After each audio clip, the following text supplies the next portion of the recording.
Point को सोचोगे कि मैं कहाँ ढूंढता फिरूंगा जी। इसलिए छोड़ो ये थेरेपी, कोई मतलब नहीं है। लेकिन मैं उसका इजी चीज बता रहा हूँ।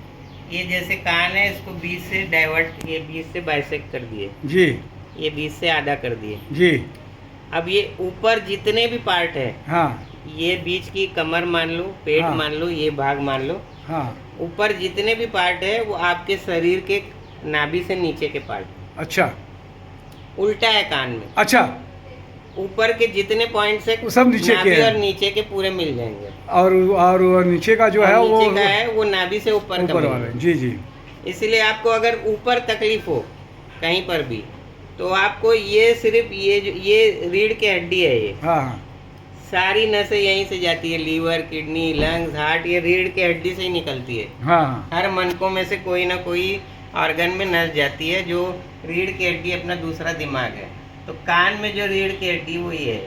हम्म। अब आपको कुछ नहीं करना है, 10 टू पॉइंट नहीं पता है, कोई दिक्कत नहीं है। सिर्फ ये इस तरीके से ये ऐसे करके घस देना है रीढ़ की हड्डी में। अच्छा। अगर नीचे के पार्ट में तकलीफ है तो ऊपर ज़्यादा घसना है। हाँ ये मोशन में बैठते समय भी ऐसे घस सकते हो, उस समय आपको फ्री टाइम रहेगा। हाँ। ये ऐसे घस दिए, ये रीढ़ की हड्डी में खाली घसाई करना है, दबाना नहीं है, ट्विस्ट करना है। ये ट्विस्ट थेरेपी है। इस तो तरीके इसको से उंगली को क्यों मोड़े डॉक्टर साहब? सीधा सीधा भी कर सकते हैं। सीधा सीधा कर, ऐसा कर सकते हो। हाँ, सीधा सीधा भी कर सकते हैं। लेकिन उसको हमको ये सिर्फ easy हो घर्षण ही जाए। देना है। हाँ, घर्षण देना है, जी, जी। दोनों तरफ देना है, ऐसे ऐसे ऐसे ऐसे रगड़ना है। हाँ। क्योंकि ये जैपनीज ट्विस्ट थेरेपी को कान में अगर आप लागू करते हो तो जैपनीज लोग बोलते हैं ट्विस्ट करना है कोई भी चीज़ को। हाँ। तो मैं ऐसे ट्विस्ट कर कर करके मोच भी निकाल देता हूँ।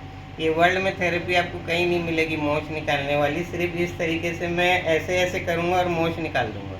मोच आ गई जो शरीर में, पैर में मोच आ गई कहीं हो, भी मोच आ गई यहाँ है पे तो मोच आ गई हो, ये जो है या जो एंकल में मोच आ गई हो, सिर्फ फ्रैक्चर नहीं रहना चाहिए, मैं उसको निकाल देता हूँ। अच्छा। अब पट्टा बांधने की जरूरत नहीं है। अब ये ऐसे, ये देखिए जैसे ये ट्विस्ट करना है, हाँ। बस। तो इसको आप रोज कर सकते हो, मोशन में बैठे हो आप बाथरूम में, तो ऐसे घर दो बस। तो बहुत अच्छी है। दूसरा कुछ आप हाथ में कुछ रखे हुए हो, क्या रखे हैं? ये ऑरिकुलर थेरेपी है, ये कान में लगाने के सीड होते हैं। अच्छा। मेरे यहाँ भी मिल जाएंगे, ऑनलाइन भी मिल जाएंगे। उसको इस तरीके से आपको ये निकाल के, और ये कान में जैसे नीचे तकलीफ है नीचे के पार्ट में, अगर कुछ नहीं पता है तो सिर्फ रीढ़ की हड्डी में ऐसे गोलाई में लगा दो, अपने अच्छा। आप आपका धीरे धीरे बॉडी नॉर्मल हो जाएगी। अच्छा। ये जो सीड है ये तो फिर वापस काम आ जाता है? ये रोज नहीं, वापस ये निकालेंगे एक बार? 15 दिन तक रखना है। 15 दिन तक नहाते वहाते सब इसी में रखना नहाते है? समय एक कैप देता हूँ मैं, झिल्ली। अच्छा। या आप भी कोई झिल्ली बांध के नहा सकते हो। हम लोग अलग से कैप मंगाए जो डाई करते समय लगाते हैं। क्या तो नाम पेशेंट को बताया दे आपने देते इसका? ये हैं। Auricular therapy. ऑरिकुलर नेट में आप थेरेपी। सर्च कर सकते हो, ये और ये जो सीड पूरा, मंगा सकते हो। ये शीट पूरी लगानी पड़ती है? नहीं, इसमें 60 रहते हैं। हाँ। 15-20 यूज होते हैं, कम से कम 2-3 महीना चल जाती है एक सीट। अच्छा। और 200 रुपये में ऐसी 10 सीट आ जाती है ऑनलाइन। 20 रुपए की एक शीट पड़ती है। हाँ।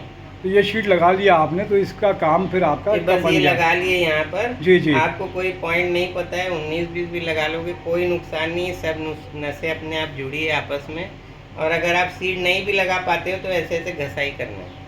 अच्छा, घसाई से भी काम बन जाएगा और शीट से भी काम बन जाएगा? शीट से ये एक तरीके की होम्योपैथिक मेडिसिन हुई, लगातार वर्क करते रहेगी। एक्यूप्रेशर हो गया डॉक्टर साहब? हाँ, ये होम्योपैथिक ही नहीं है, एक तरीके का, जैसे अपन बोलते स्लो रिजल्ट है होम्योपैथी का, ऐसे बोलते हैं। वैसे ही पैथी, वैसे ये पैथी समझ लो, उससे रिलेटेड स्लो रिजल्ट है, लेकिन बहुत इफेक्टिव रिजल्ट है। बहुत अच्छी बात है। तो डॉक्टर साहब थे हमारे साथ में, विशेष ये कान वाली थेरेपी सबको करना ही है। आप आ सकते हैं।